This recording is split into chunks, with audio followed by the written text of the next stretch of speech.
Here we are on the Edisto River in Dorchester County, South Carolina. This is the longest black water river in the world, made black by the tannic acid from the trees that are here.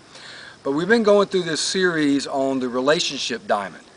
And last time we took a look at this model called the relationship diamond with the bases, like a baseball diamond. We had acquaintance being first base, stakeholder being second base, partnership being third base, and the goals of your coactive policing efforts being home base. And the next question becomes, well, okay, if that's the process of building a relationship, then how do I get to first base? And once I make it to first base, how do I get to second base and third base and so on? And I think the answer lies within our trust formula. Remember, we looked at the trust formula being integrity plus openness plus accountability equals trust, in that order. And so thinking about that, you can superimpose the trust formula on the baselines of our relationship diamond. So it's our integrity that gets us to first base.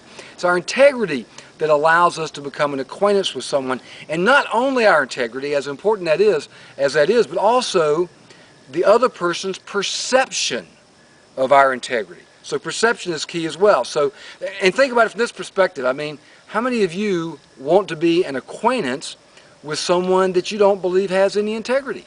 I mean, if you don't think someone has any personal integrity, do you really want to become an acquaintance with them? You don't want to have anything to do with them.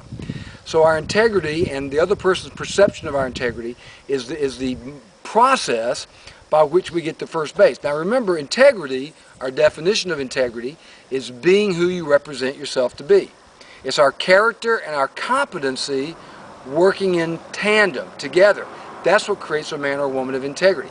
And one of the simplest ways for us to establish our integrity, the simplest ways to establish that foundation of trust is by doing what you say you're going to do.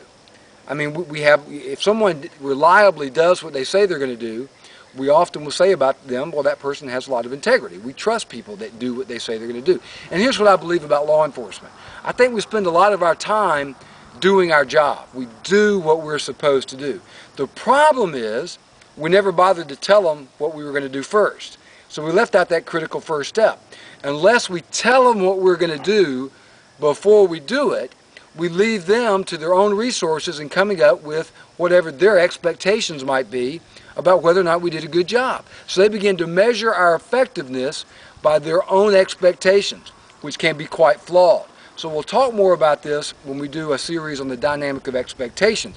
We have a whole dynamic built around that, but the foundational principle is our integrity that gets us to first base, character and competence working in tandem, being who and what we represent ourselves to be, telling them what we're going to do, and then doing it establishes our integrity in the eyes of the other party. So Sheriff Ray Nash, until next time, Police Dynamics.